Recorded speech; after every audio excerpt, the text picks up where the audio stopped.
الحمد لله نحمده ونستعينه ونستغفره ونعوذ بالله من شرور أنفسنا ومن سيئات أعمالنا من يهده الله فلا مضل له ومن يضلله فلا هادي له أشهد أن لا إله إلا الله وحده لا شريك له وأشهد أن محمدا عبده ورسوله اللهم صل وسلم على نبينا محمد وعلى آله وصحبه أجمعين أما بعد فيا أيها الإخوة المؤمنون أوصيكم ونفسي بتقوى الله قال الله عز وجل يا أيها الذين آمنوا اتقوا الله حق تقاته ولا تموتن إلا وأنتم مسلمون. Sidang Jumaat yang dirahmati Allah, marilah kita semua bertakwa kepada Allah dengan sebenar-benar takwa. Dan marilah kita menunaikan perintah Allah, berusaha agar kita mati di dalam keadaan menyerah diri kepadanya. Sidang Jumaat yang dirahmati Allah, hari ini ramai umat Islam yang memperkatakan tentang pesta arak ataupun yang dikenali dengan Oktoberfest yang dianjurkan oleh masyarakat bukan Islam, yang mana menimbulkan keresahan dan bantahan sebahagian pihak terhadap apa yang berlaku itu. Sebagai orang Muslim, tidak pernah ada perbezaan pendapat tentang haramnya arak untuk diminum oleh orang Muslim. Bahkan Allah Subhanahu wa taala mengingatkan tentang bahaya arak, mengingatkan bahaya judi, mengingatkan bahaya menenung nasib, menilik nasib, di mana Allah menyatakan, ya ayyuhalladzina amanu innamal khamru wal maisiru wal ansabu wal azlamu rijsun min amali syaitan fajtanibuh la'allakum tuflihun. Innama yuridu syaitanu an yuqi'a bainakumul adawata wal baghdha fil khamri wal maisir. Wahai orang-orang yang beriman, sesungguhnya arak, judi, berhala, menenung nasib merupakan sesuatu yang keji, rijs, dan daripada amalan syaitan.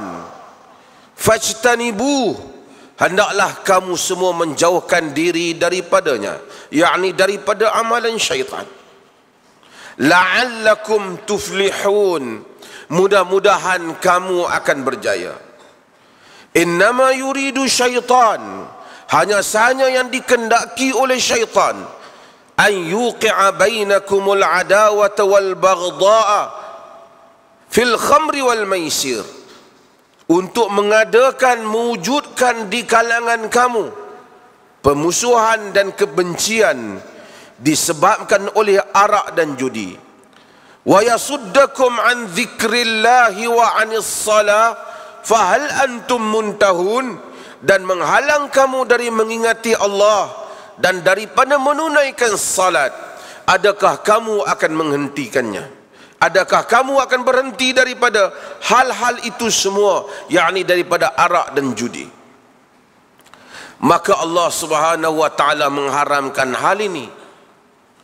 Orang muslim tidak meminum arak. Orang muslim tidak menjual arak.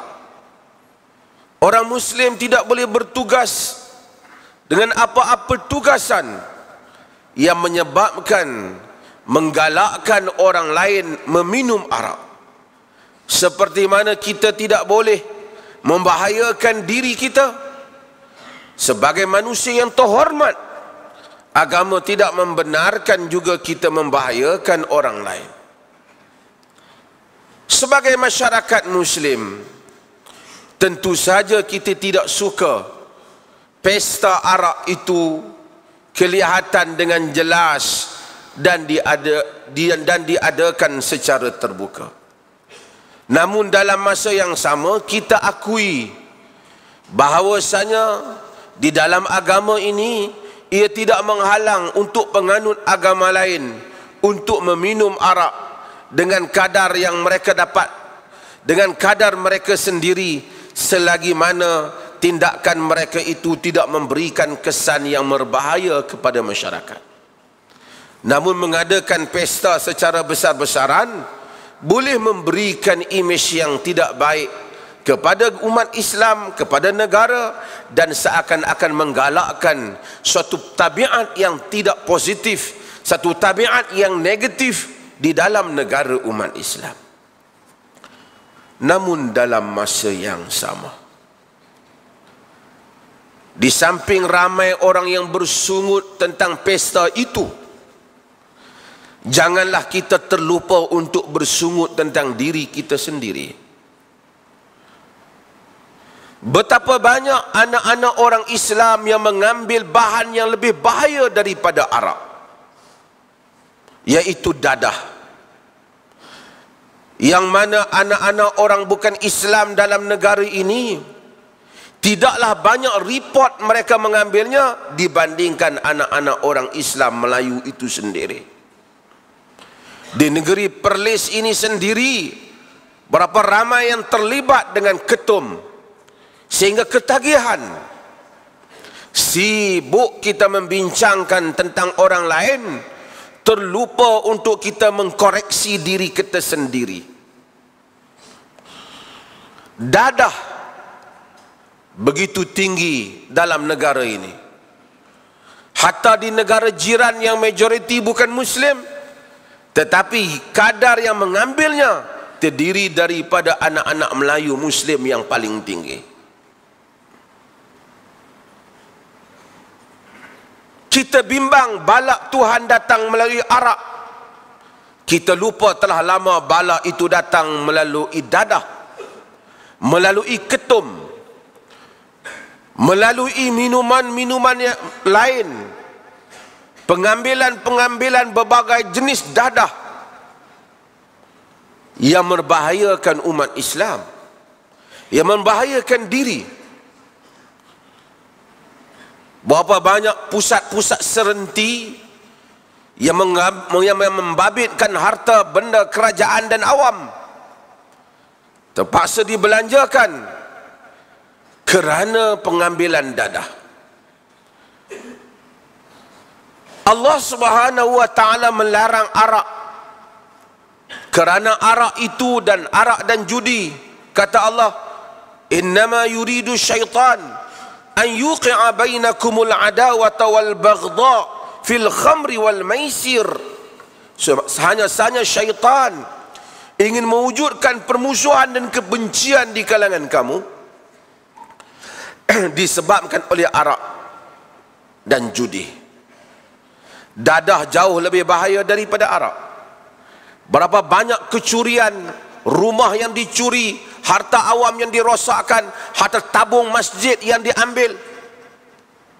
Bukan orang bukan Islam, tetapi anak-anak orang Islam itu sendiri, sebahagian besar mereka itu terlibat dengan dadah.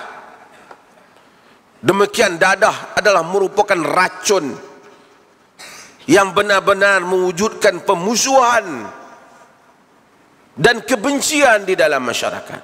Ada yang membunuh ibu sendiri, Seperti mana yang kita baca berita baru-baru ini, ada yang memukul keluarga dan membunuh ayah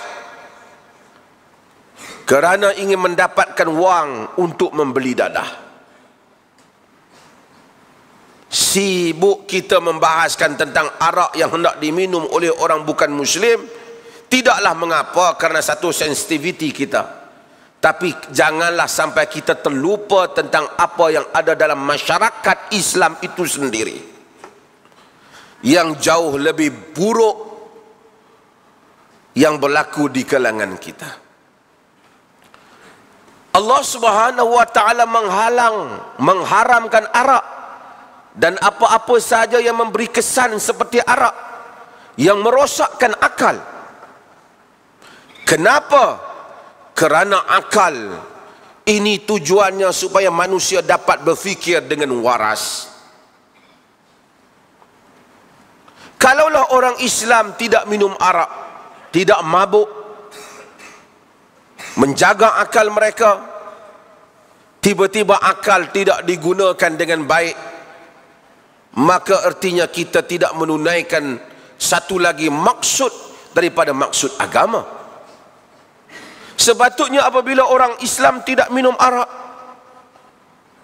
orang Islam tidak mengambil yang bahaya seperti mengikut arahan agama, umat Islamlah yang mempunyai akal yang paling bijak, kejayaan di dalam pendidikan, menggunakan akal yang bagus.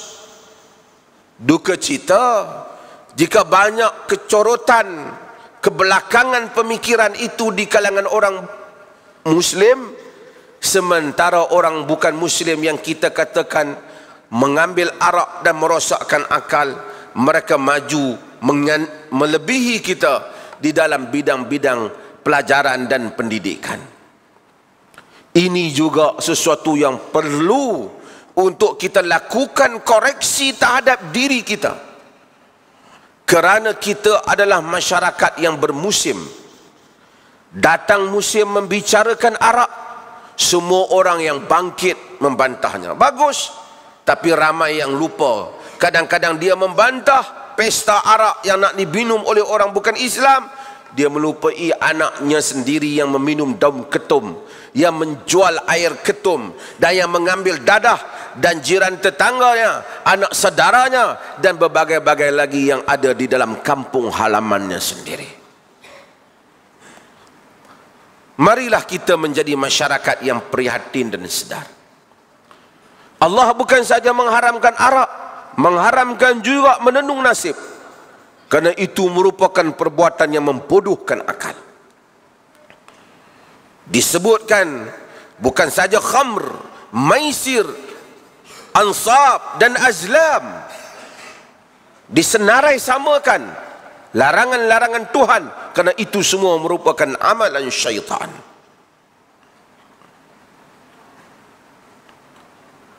Maka orang Muslim menjaga pikirannya. Masyarakat Muslim tidak pergi bertanya tentang kepada bomoh tentang nasibnya, kerana mereka mempunyai akal yang baik yang disuruh oleh Allah untuk kita memelihara. Terlajak kita memperkatakan tentang arak, dadah.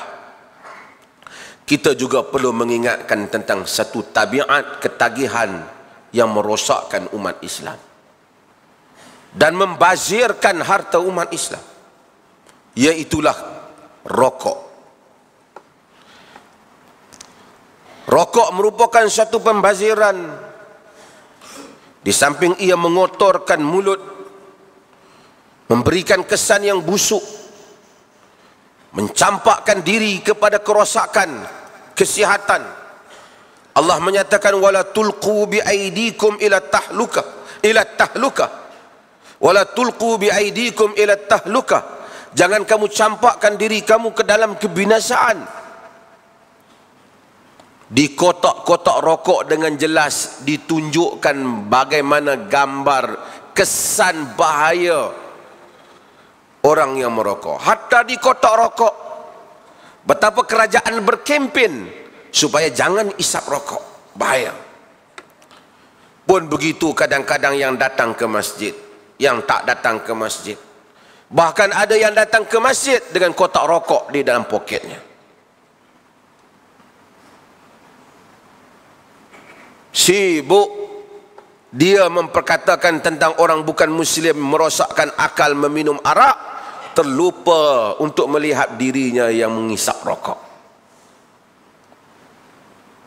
Bahkan ada yang miskin di kalangan asnaf zakat, beratur untuk meminta zakat, untuk membeli beras kepada keluarganya yang sekampit beras itu barangkali berharga 5-16 ringgit. Di dalam poketnya ada kotak rokok yang berharga hampir 20 ringgit.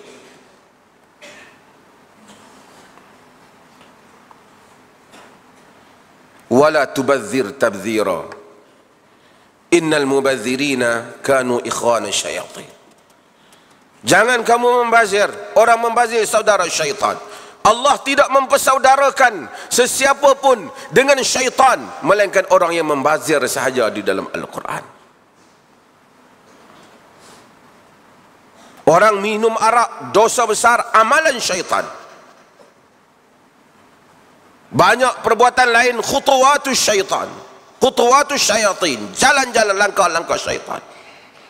Tetapi untuk orang yang membazir, Allah menyatakan saudara syaitan, ikhwanu syayatin, saudara syaitan.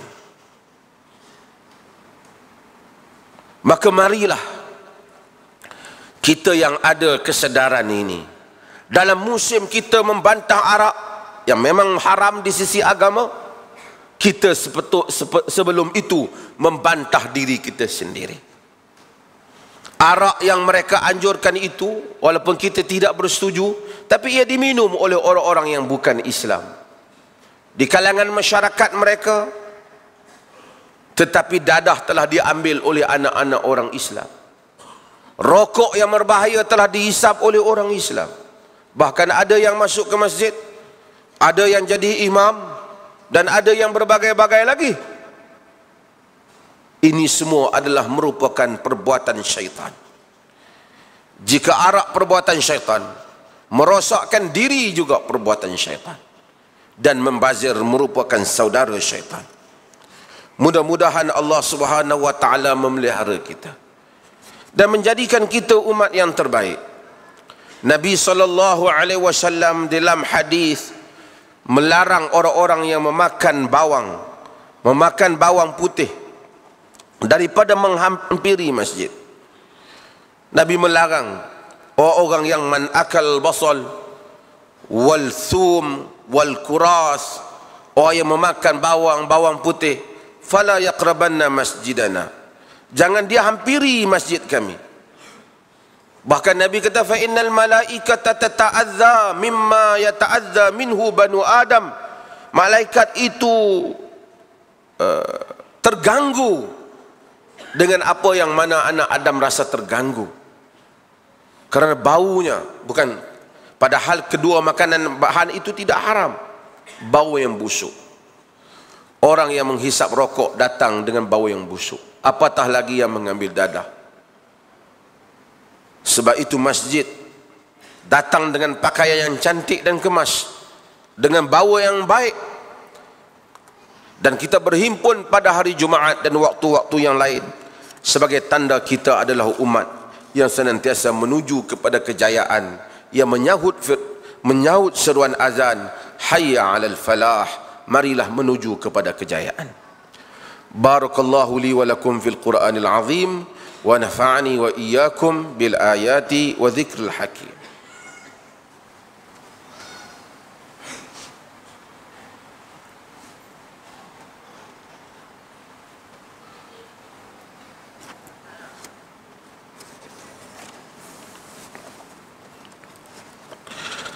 Alhamdulillahilladzi arsala rasulahu bil huda wa dinil haqq liyudhhirahu 'ala ad-dini kullihi walau karihal kafirun. Asyhadu an la ilaha illallah wahdahu la syarika lah wa asyhadu anna Muhammadan 'abduhu wa rasuluh. Allahumma salli wa sallim ala nabiyyina Muhammad wa ala alihi wa sahbihi ajma'in, amma ba'd. Sidang Jumaat yang dirahmati Allah, marilah kita semua menjadi apa yang disebut oleh Nabi sallallahu alaihi wasallam, al-mu'minul qawi khairun wa ahabbu ila Allah minal mu'minid dha'if. Orang mukmin yang kuat lebih disayangi dan disukai oleh Allah daripada orang mukmin, orang beriman yang lemah. Wa fi kullin khairun, pada keduanya ada kebaikan, kata Nabi, tapi Allah suka yang kuat. Ihris ala ma yanfa'uka wasta'in billah wala ta'jiz. Cari apa yang memberi manfaat padamu, minta tolong dengan Allah, jangan lemah. Agama mahu umat ini jadi umat yang kuat. Masjid kita mesti jadi masjid yang kuat. Masyarakat kita masyarakat yang kuat.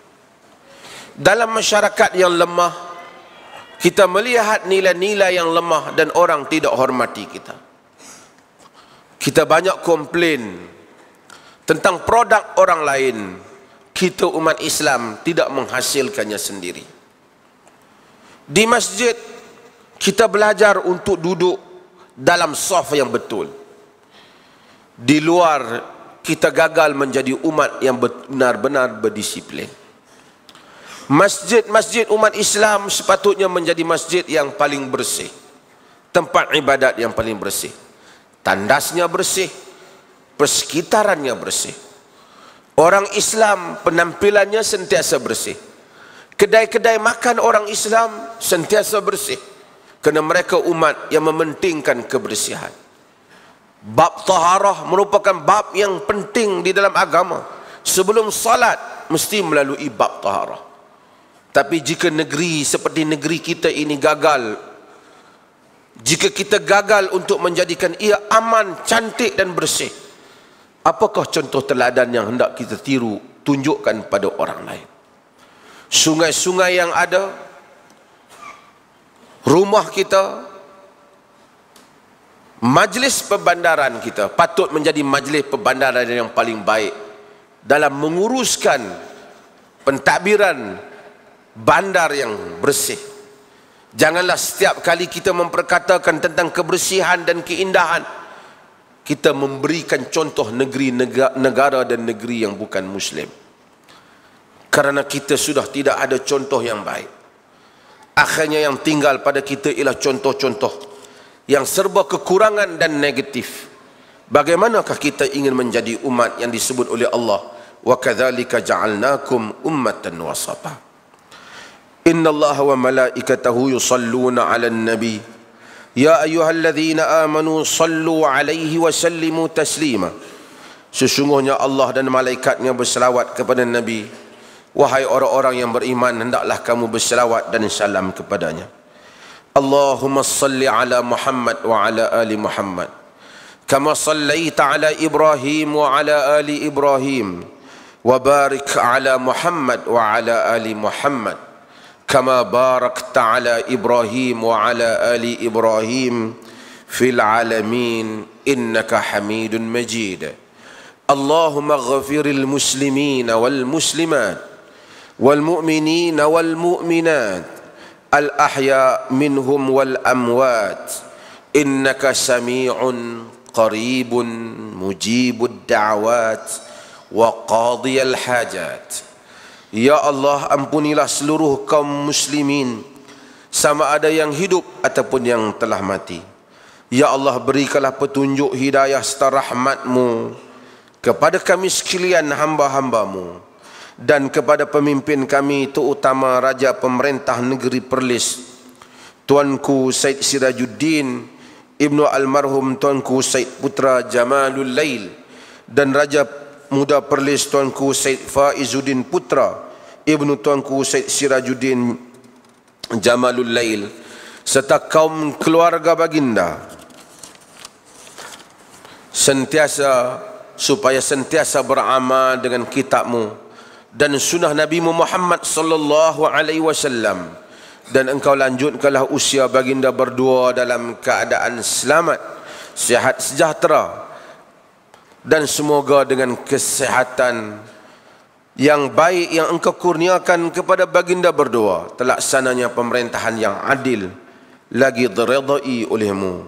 Ya Rahman, Ya Wadud, engkau semarakkanlah semarakkanlah dalam jiwa kami kasih sayang kerana-Mu, hingga tersebarnya cinta dan kasih yang engkau redha. Engkau baiki kaum keluarga kami, anak isteri kami, saudara mara kami, jiran tetangga kami, dan seluruh mereka yang kami kasihi. Rabbana hablana min azwajina wa zurriyyatina qurrata a'yun waj'alna lil muttaqina imama.